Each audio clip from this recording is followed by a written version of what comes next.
grease monkey, Argo? Seems we've got a guest. Really now, Parvati, I do wish you'd spoken up. I do apologize. I was given no forewarning of your arrival, or I might have welcomed you at the gates myself. I'm Reed Thompson, Outpost Administrator. I must say, wearing a Marauder's outfit is in very poor taste. I do wish you'd show your uniform a little more respect.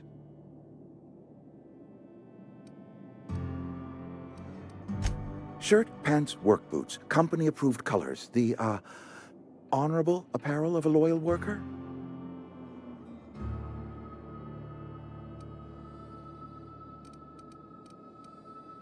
Of course not. I don't have that kind of luck. Seems I allowed my excitement to run away with my wits. Been a few seasons since we've had a visitor pass through. Only regulator we got is hooked up to the town transformer. Mr. Thompson ain't liable to be keen on dismantling it. I beg your pardon. I am most emphatically not keen on any such thing. I can't let you have our power regulator. But I happen to know of another one. And I happen to know exactly how you may retrieve it without frying yourself in the process.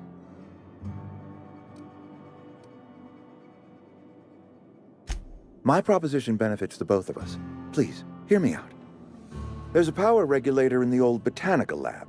It's mostly abandoned, so all that power is being squandered. Go down to the geothermal plant. Reroute power from the botanical district over to us. Once their power's shut down, you can have their regulator and be along on your way. I was not entirely sure how to tell you this. The botanical labs are not legally inhabited, but there are people who live there.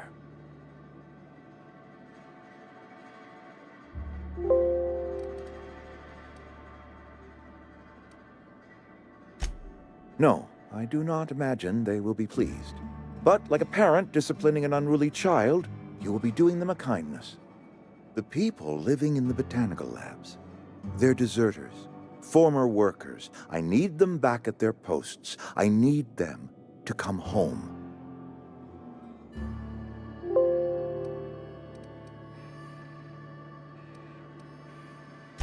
Edgewater is struggling. We haven't hit our production quota in years. If we don't meet our quotas this year, the company might shut us down for good. I need those workers back at their stations.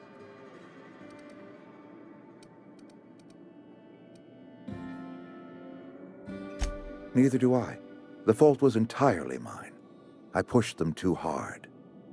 My hope is that by cutting off their power, you will convince those deserters to come back to town.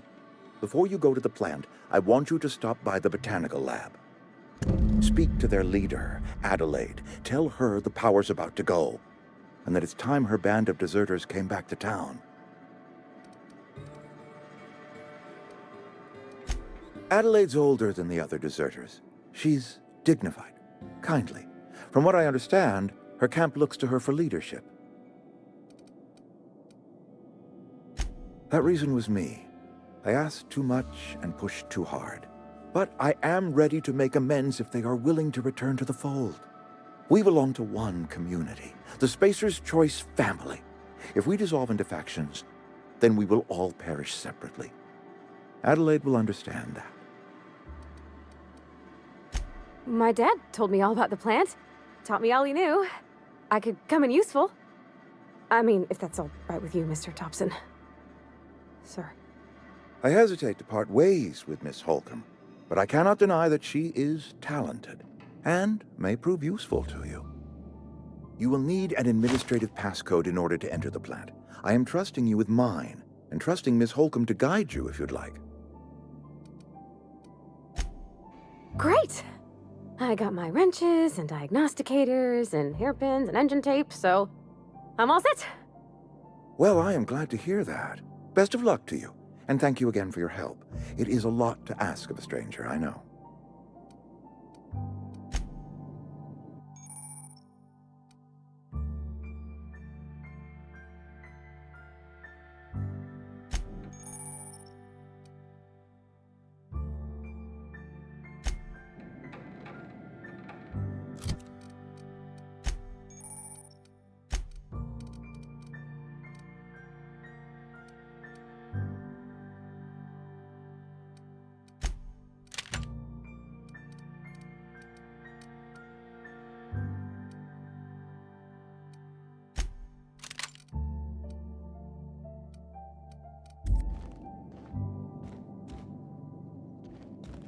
We better clear out of Mr. Thompson's office before we talk.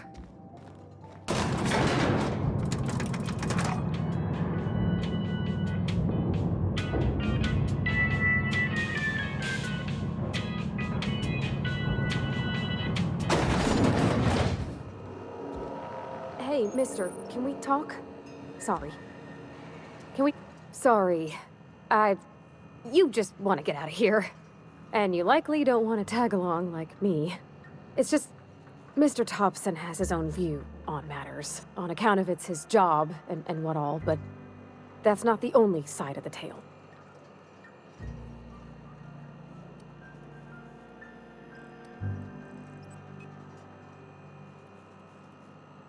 Oh, he ain't a liar.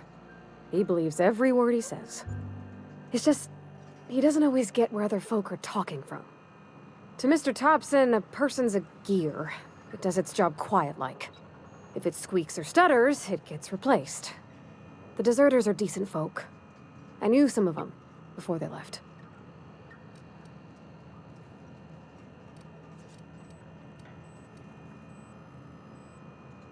I don't know anybody well. I mostly listen to them talk, kept my head down. There was a boy named Thomas who used to follow me around, asking questions about the stuff I fixed. He was real sweet to me. Not any sort of dissident. Life's hard here, especially for them that don't fit in so well. We're one big Spacer's Choice family, but every family's got the one the rest whisper about. Mr. Thompson's aiming to take away their power. They'll have no lights to see, nor heat to cook. They'll be at the mercy of marauders, or worse. I think you should talk to the town's vicar about it. Max, his name is.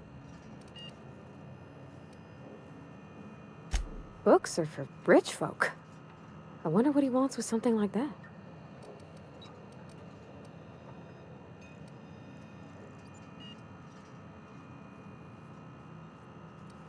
Thanks, mister. I just think when you gotta make a decision that'll hurt somebody, it's best to think on the right and wrong of it. That's what my dad used to say anyways.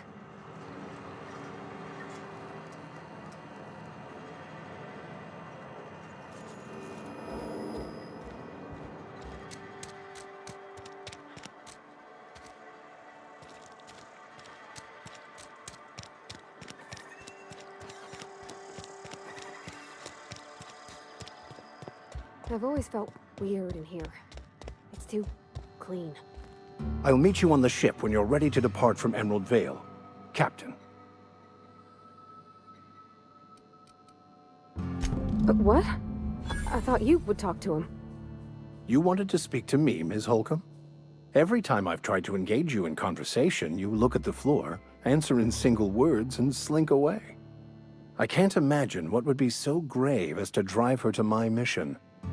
What has Mr. Thompson asked you to do?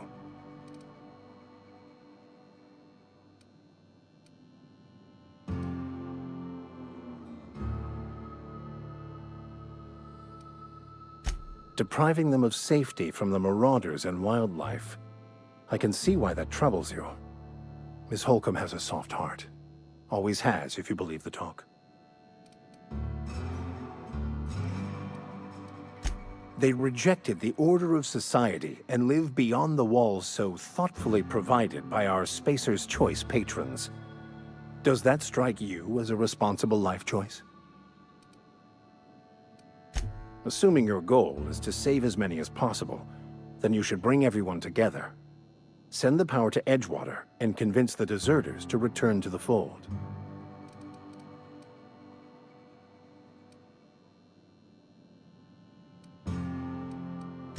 If it were as easy as a few soothing words in the right ears, I'm sure it would have been done already.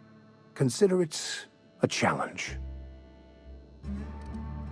I've never seen you before, and there's been no paperwork indicating a transfer. Half the time it's wrong, but a new worker without paperwork? Unheard of. Also, you lack the distinctive worker gaze. Usually either a deadening behind the eyes, or in some rare cases, a wild-eyed frenzy, like a trapped animal. Pretty universal here, except for Ms. Holcomb, who for some reason doesn't seem to have much to say to me. Isn't that right? It's just... there's more to it all than numbers. Sorry.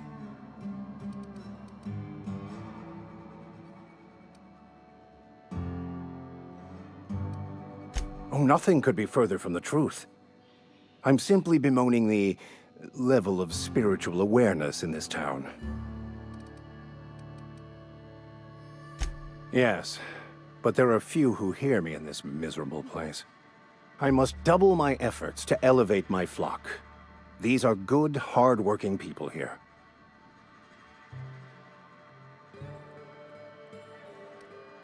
Yes, and thank you for pointing it out. It is wrong of me to succumb to distress. This place could be so much more, and I will continue in my quest to make it so.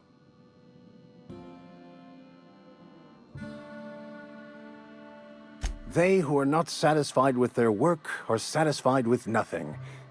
No?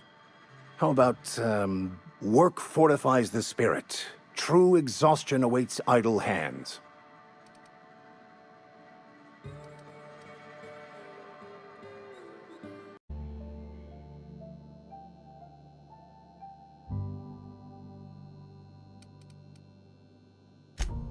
The OSI teaches that the Grand Architect set a perfect system in motion at the beginning of time. Contentment is found by accepting one's role in that grand plan. The Order of Scientific Inquiry, also known as scientism to the layperson. Mock me all you want. I know my beliefs to be true. You don't talk to the Grand Architect. Once the universe was set in motion, it stepped back. It has no concern for us.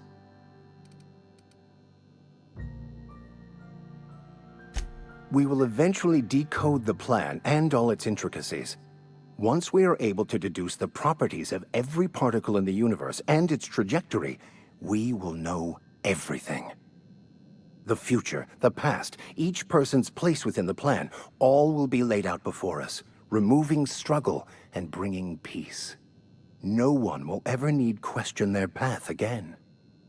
Some even believe this ultimate knowledge will unlock mankind's true potential, and we will all become akin to Grand Architects ourselves, after a fashion. Well, first there's the matter of the secret blood rites and animal sacrifices. I'm kidding, I'm kidding. Seriously, though, to truly understand the metaphysics involved takes years of study and contemplation.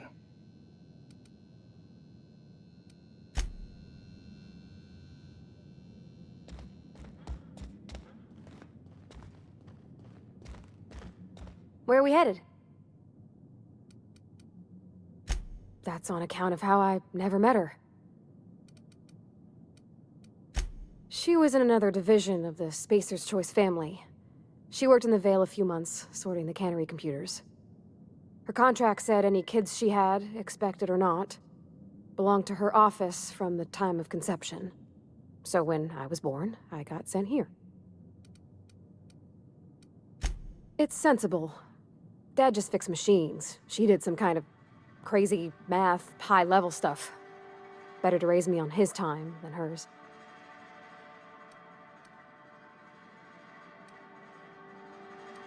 You mean about the mission being too clean? I know, but Vickers says the universe is a machine, that it runs by law. Real machines have gunked up oil, scratches, and worn bits. You can tell they've seen handling, been used by folk. The machine Vickers sees is one ain't never been run. It's not for people to live in. It's something on a museum shelf, under glass. Fixing the universe is a job for somebody way better than the likes of me.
Move along, stranger.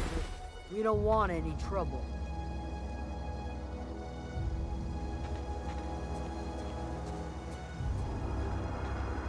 I don't know you. Whatever you're looking for, it ain't here. Move along. Answers, huh? You must be one of those philosophicals. Already got ourselves one of those.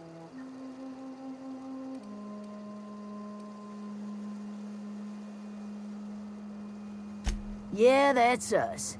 And you can tell Thompson we're doing just fine by ourselves. If you're gonna start wandering around my camp, know that I got my sights on you.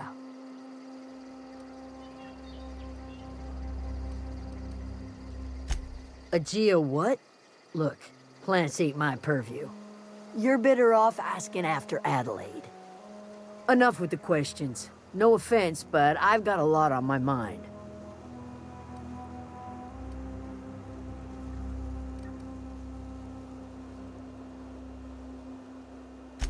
Well, look at you, buzzing around the Aether with your very own ship.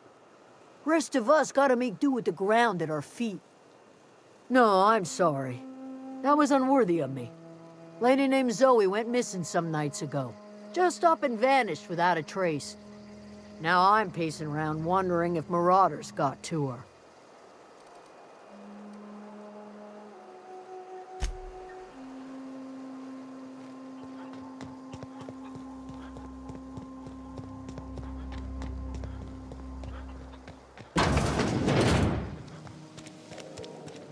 If you're hungry, there's meat turning on the spit outside.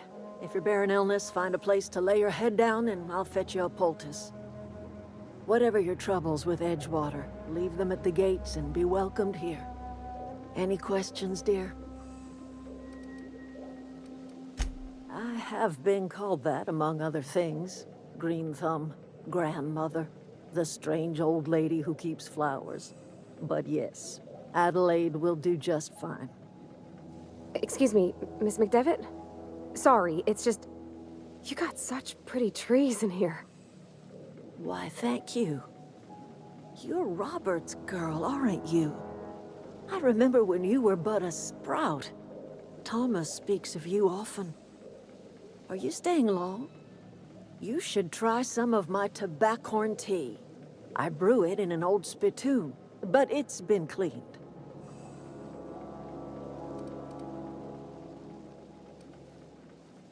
No, dear.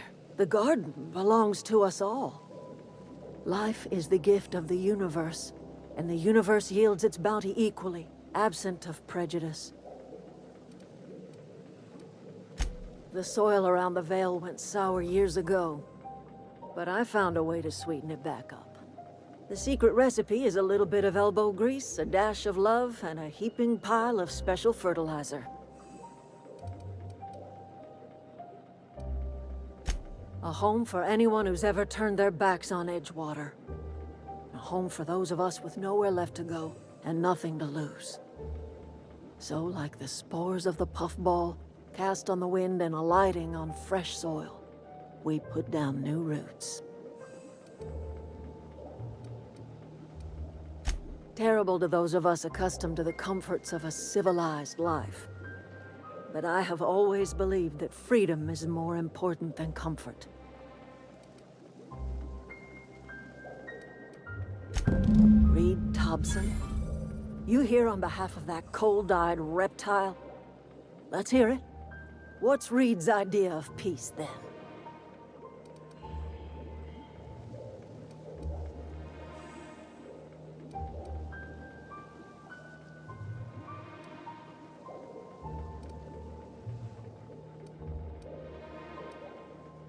Like everything else that comes out of Edgewater, that peace offering is canned. I and my own are living just fine out here by ourselves. He would do such a thing. The question is, why would you agree to his plans?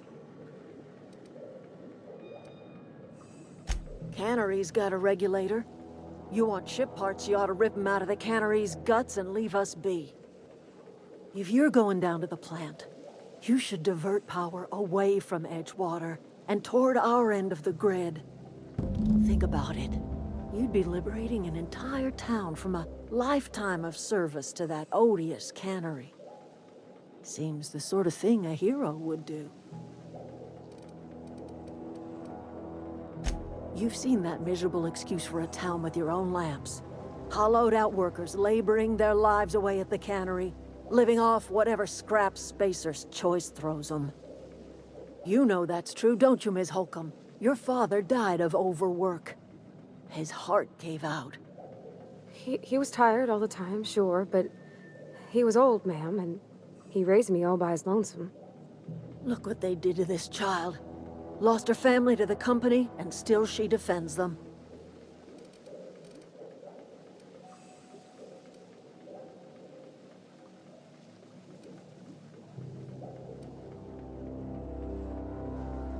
Life in Edgewater grinds to a halt. The cannery shuts down, workers desert in droves, and our own little camp grows and thrives.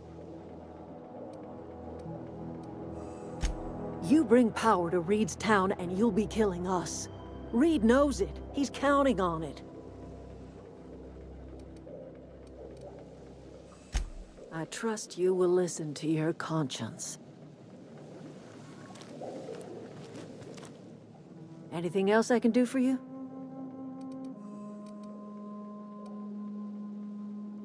I am getting old, you know. These two lamps of mine are not as bright as they once were. Or I might have seen you for what you are. My dear, we are all visitors in a momentary universe. Our lives flicker in and out like the guttering of a flame. Here now, then gone. Me and mine are just carrying on as best we can, trying to live our lives in a way that does not feel wasted. A little prattling never hurt anyone, dear. You might even catch a little sense, if you listen close enough. I can't stop you from conducting your business down at the plant. I just want you to know that if you take our power away, you will have brought an end to our way of life.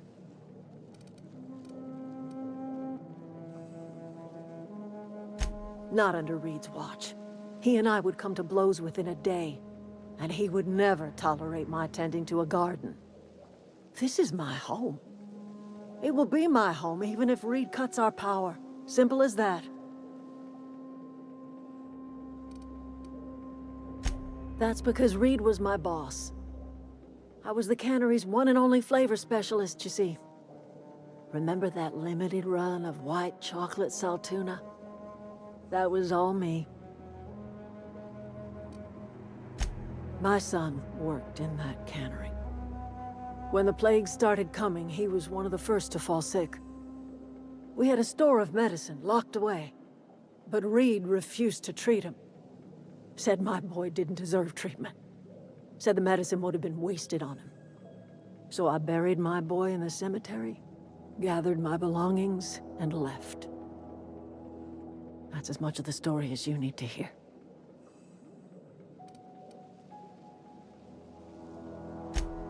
I could not possibly care less if he does, but you're surely welcome to ask him.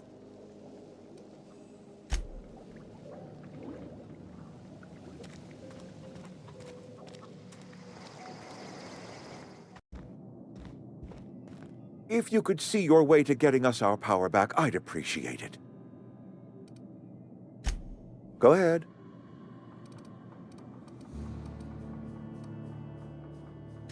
Adelaide was our only flavor specialist.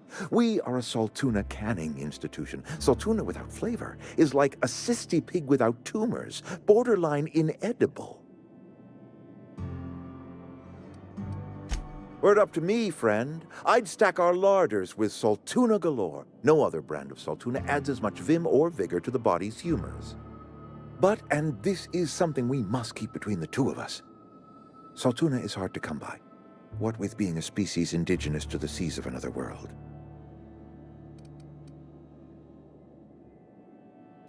Oh, we've scavenged together some organic material from the surrounding environs. Mostly organic, mostly local mushrooms. Some of which possess a texture akin to a well-boiled slab of Saltuna. The difference is all but impossible to detect to any but the prissiest of palate. Go ahead.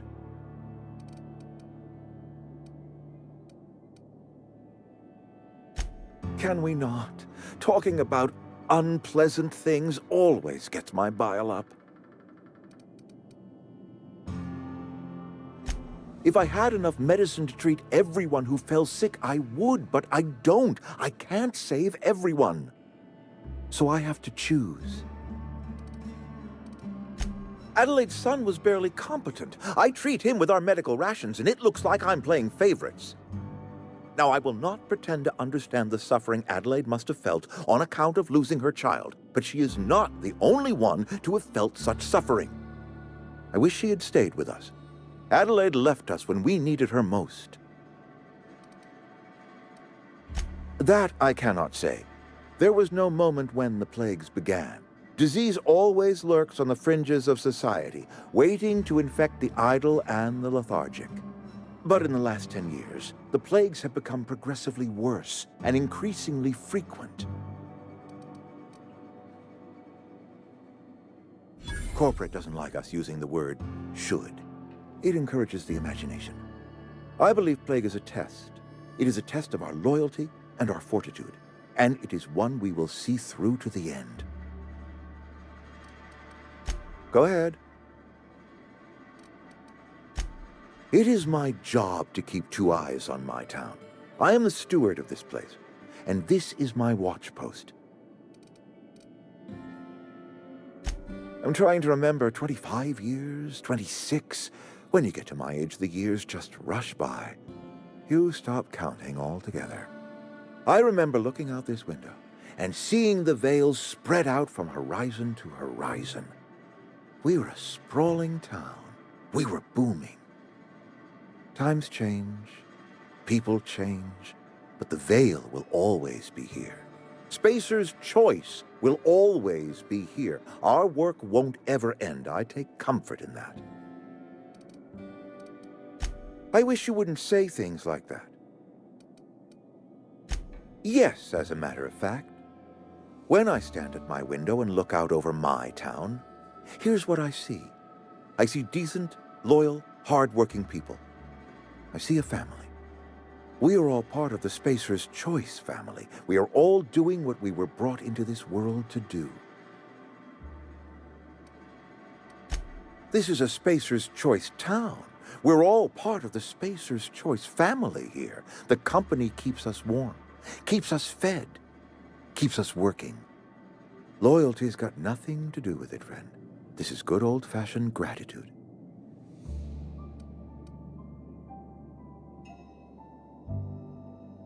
Go ahead. That you are not one of us may work to your advantage. Adelaide and her folk loathed the people of Edgewater, you see. I admit the fault was mine. I'm about as diplomatic as a bristling canid. I just hope Adelaide and her folk will see their way past my flaws and return to town.